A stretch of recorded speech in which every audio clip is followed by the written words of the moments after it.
بسم اللہ الرحمن الرحیم۔ السلام علیکم ورحمۃ اللہ وبرکاتہ۔ آج کی ہماری یہ گفتگو عورتوں کو پردہ کے حوالے سے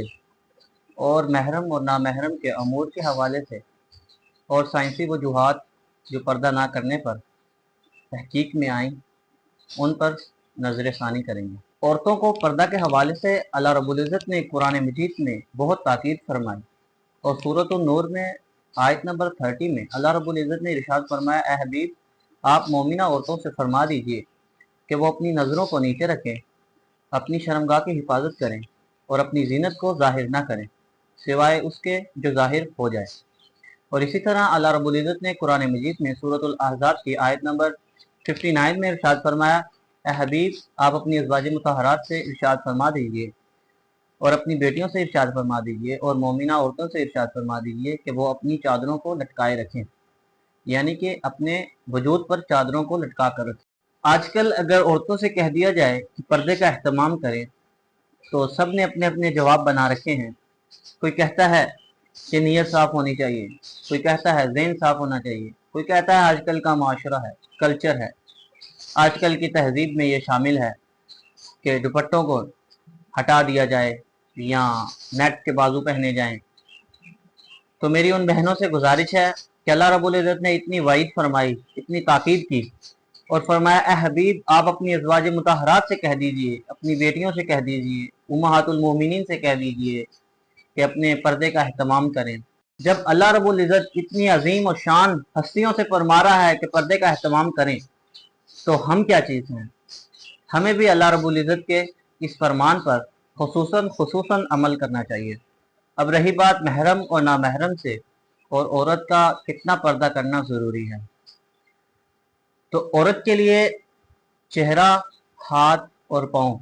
ان کے علاوہ ہر ایک بال عورت کے سطر میں شامل ہے، یعنی کہ عورت کو اپنے پورے وجود کو چہرہ، ہاتھ اور پاؤں کے سوا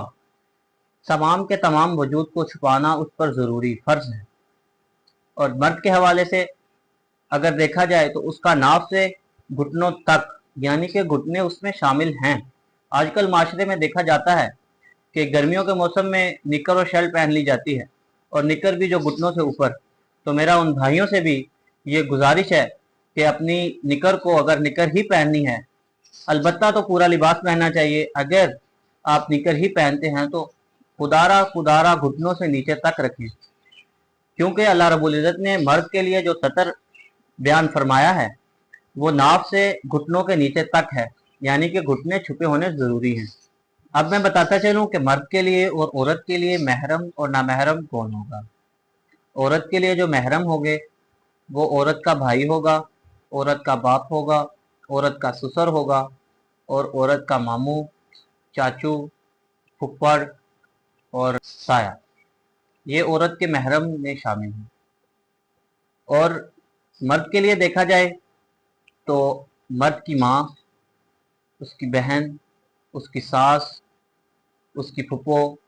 چاچی، مامی، تائی، یہ محرم حضرات میں شامل ہوں گے، اور ان کے سوا تمام نامحرم میں شامل ہوں گے۔ اب نامحرم سے ایک بات یہ بھی واضح کرتا چلوں کہ مرد کے لیے اس کی سالی نامحرم میں شامل ہیں، اس کی پھوپھی کے بیٹے، اس کی تائے کے بیٹے، اس کے چاچو کے بیٹے، اس کی مامی کے بیٹے، جو بھی کزن حضرات ہیں وہ تمام،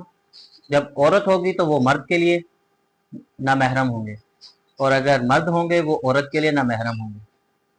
اور اسی طرح عورت کے لیے اپنے دیور اور اپنی جیٹھ سے بھی پردہ کرنا ضروری ہے،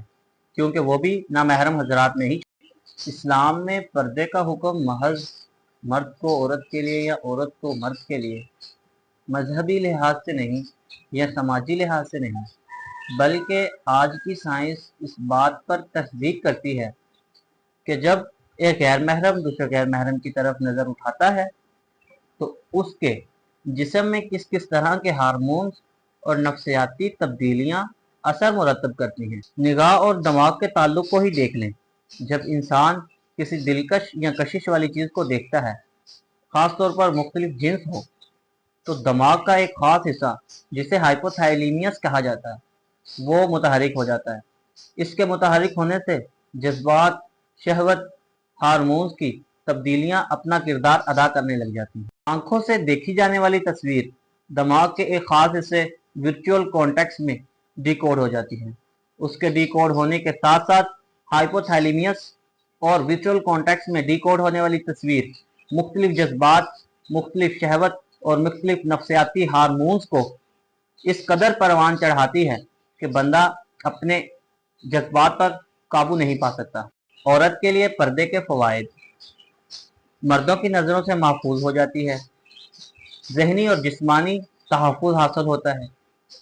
جن سے حرص کے امکانات کم ہو جاتے ہیں، عزت، وقار اور حجاب کی علامت بن جاتی ہے۔ مرد کے پردے کے فوائد: گناہوں سے محفوظ رہتا ہے، نظری طہارت دل کی پاکیزگی کا سبب بنتی ہے، نظر سے پیدا ہونے والی شہوت سے بچتا ہے اور نظری انتشار، جنسی اضطراب کم ہوتا ہے۔